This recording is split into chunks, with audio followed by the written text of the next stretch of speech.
Good evening. Welcome to this episode of Fair and Balanced. Today we'll be talking about the Russian invasion of Ukraine. It's day 18 of the war, and Russian troops are surrounding the Ukrainian capital known as Kiev. Russia and Ukraine have offered vastly different totals of how many Russians have been killed.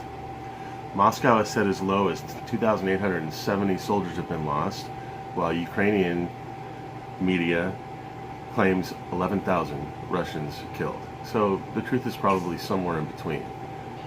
I don't put a lot of credence into the figures that Russia gives, especially considering the amount of media alterations that the Russian government has been providing their populace lately. They have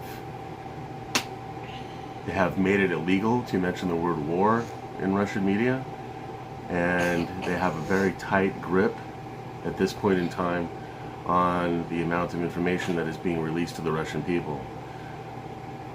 Also, Russian missiles have hit 25 miles from the Polish border. American journalist Brent Renaud has been killed by Russian forces in Irpin. At this point, it seems almost like Ukraine is Putin's ex-girlfriend, and Putin is harassing his ex-girlfriend, even, as there have been reports of Russian soldiers raping Ukrainian women. The attack on a nuclear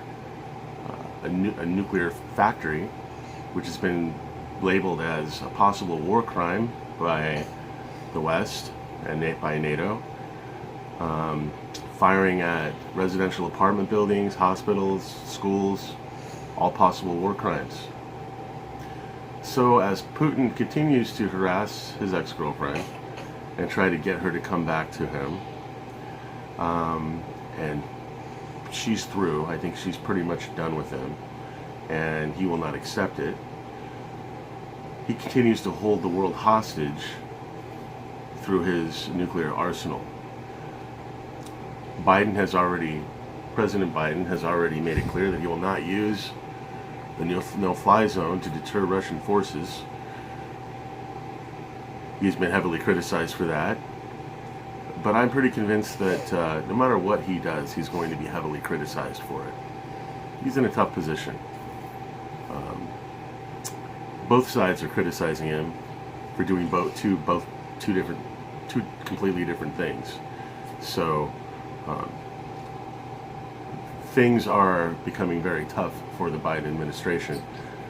It's quite understandable, in this journalist's opinion, that he would like to avoid a nuclear war, World War III, which is what would happen if the United States and NATO engages Russian forces directly. But on the other hand, if we continue to appease Putin, he's going to continue to do whatever he wants, and he's going to be on the Polish border pretty soon if he's not stopped at Ukraine. In my opinion, mark my words, Moldova will be the next country to fall, or the next country that he goes into if Ukraine is taken.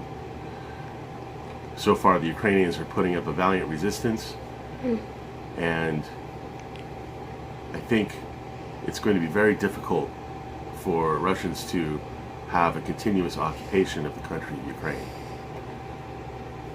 We'll be back with further reports on this as the story develops. Thank you.